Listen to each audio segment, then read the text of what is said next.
भाई जी राम राम। राम राम जी। भाई पहले ये बताओ कि आप देश के किस प्रांत से हैं? मैं उत्तर प्रदेश के मुरादाबाद ज़िले से हूँ।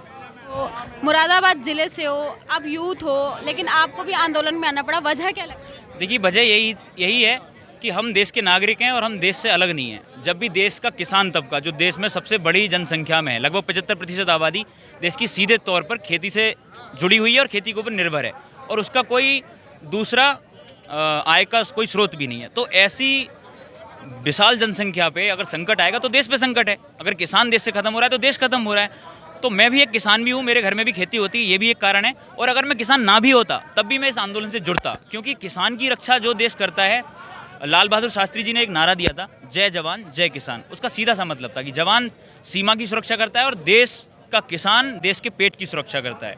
अगर जवान के लिए भोजन नहीं होगा तो वो भी सीमा पर नहीं लड़ पाएगा। तो ये जो तीनों बिल थे, ये सीधे तौर पर किसान के ऊपर एक हमला था, जो बहुराष्ट्रीय कंपनियों के और WTO और अंतर्राष्ट्रीय षड्यंत्रों का शिकार होकर सरकार ने किसान के ऊपर किया। बहुत अच्छा हुआ कि 1 साल के लंबे संघर्ष के बाद ये तीनों कानून वापस हो गए।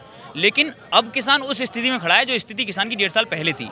1.5 साल पहले भी देश का किसान ना तो कोई बहुत ज़्यादा समृद्ध हो गया था, ना ही खुशहाली आ गई थी, आत्महत्याएं तब भी हो रही थी। तो अब हम उसी स्थिति में खड़े हैं और हम उसी स्थिति के साथ आए थे। हमारी एकमात्र मांग इन 3 कृषि कानूनों को रद्द कराना नहीं था, क्योंकि पहले जो 2 कानून थे, अगर MSP की गारंटी मिल जाती तो पहले 2 कानूनों का कोई औचित्य रह ही नहीं जाता।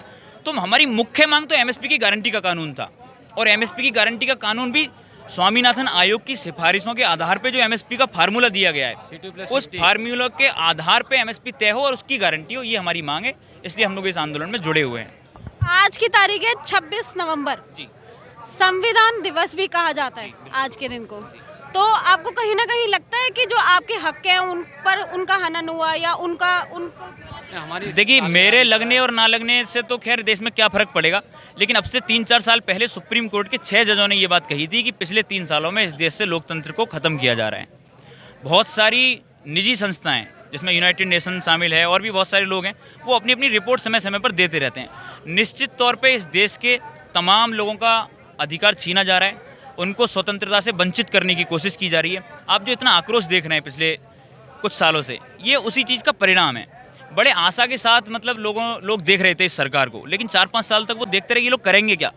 जब अति हो गई, जब इन लोगों ने देश को बेचना शुरू कर दिया, अब जब देश को बेचेंगे तो एयर इंडिया में काम करने वाले अधिकारी का तो, जो कर्मचारी है उसका तो अधिकार छीना, उससे भाई आय का अगर स्रोत छिन गया तो उसका तो अधिकार छिन गया, उसको तो जीने का अधिकार नहीं रहा। तो किसान मतलब ये जो सरकार है, ये सीधे तौर पर इस लोकतंत्र की हत्या कर रही है, संविधान को नष्ट करने का काम कर रही है। ऐसे ऐसे कानून बना रही है जहां आप लड़ ही नहीं सकते अपने अधिकारों के लिए। तो हमें इस सरकार पे कोई भरोसा नहीं है, और इस सरकार से किसान को ही नहीं बचाना है, लोकतंत्र को भी बचाना है और संविधान को भी बचाना है। आज संविधान दिवस है, बड़ी अच्छी बात है, सभी लोगों को शुभकामनाएं।